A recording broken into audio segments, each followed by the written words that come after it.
நான் என் பொண்ண முழு மனசோட உங்க பையனுக்கு கட்டி தரணும்னா அதுக்கு உங்ககிட்ட என்ன இருக்கு? சொத்து பத்து இருக்கா?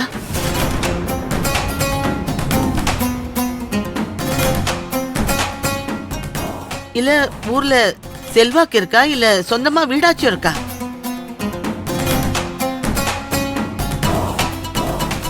உங்க பையன் கிட்ட கூட ஒரு நல்ல வருமானம் வர்ற மாதிரி பிசினஸோ இல்ல அவன் பேர்ல ஒரு கம்பெனியோ எதுவுமே இல்லையே.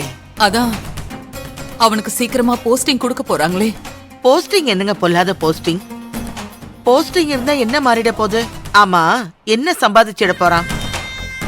அவன் ஏதாவது ஒரு கேஸ்ல அடிபணிஞ்சு போகலனா அவனை ஊர் ஊரா டிரான்ஸ்பர்னு தூக்கி அடிச்சுக்கிட்டே இருப்பாங்க. இல்ல நான் தெரியாம தான் கேக்குறேன், எடுத்த உடனே உங்க பையன் டிஎஸ்பியாவோ டிஐஜியாவோ ஆயிடுவானா? அதிகபட்சம் லோக்கல் ஸ்டேஷன்ல ஒரு எஸ்ஐ போஸ்டிங் வேணா கிடைக்கும். அதுல என்ன பெருசா சம்பாதிச்சு மாட மாளிகை எல்லாம் கட்டிட போறான்? இப்படி இதையெல்லாம் தனியா உட்காந்து யோசிச்சு பார்க்கும்போது அப்படியே மனசு பதறுது சம்மந்தி.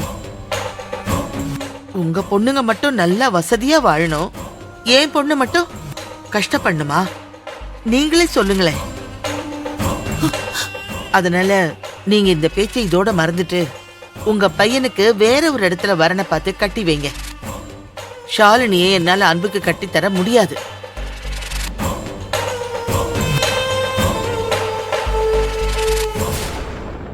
சமந்தியம்மா, நானும் பசங்களும் உங்க மேல ரொம்ப நம்பிக்கையோட இருந்தோம். தயவு செஞ்சு ஏதேதோ காரணம் எல்லாம் சொல்லி அவங்கள பிரிச்சிடாதீங்க. நீங்க ஷாலினிய நம்பி கட்டி கொடுங்க. நான் அவளை ராணி மாதிரி பாத்துப்பேன். சின்ன சிறுசுங்க இல்லையா, பிரிச்சிடாதீங்க சம்மந்தியம்மா. கையெடுத்து கும்பிட்டு கேட்டுக்கிறேன். இத பாருங்க, தயவு செஞ்சு என்ன கோவப்படுத்தாதீங்க.